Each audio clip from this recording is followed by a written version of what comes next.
এক স্ত্রী তার স্বামীর ফোন চেক করে এবং কয়েকটি সন্দেহজনক নাম খুঁজে পায়। প্রথম নামটি হচ্ছে আমার জীবন, দ্বিতীয় নামটি হচ্ছে আমার পাগলি, আর তৃতীয় নামটি সেভ করে আমার স্বপ্নের রানী।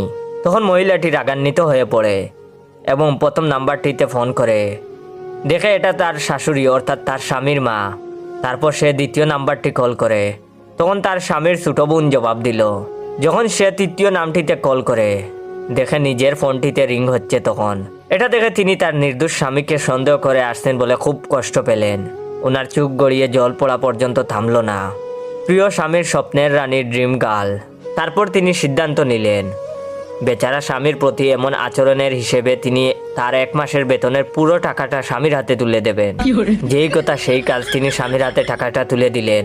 স্বামীও টাকাটা গ্রহণ করলেন এবং স্বামী সেই টাকা দিয়ে তার গার্লফ্রেন্ডকে একটা দামি উপহার কিনে দিলেন, যার নাম ওনার ফোনে সেভ করা ছিল গফুর ভাই রাজমিস্ত্রি।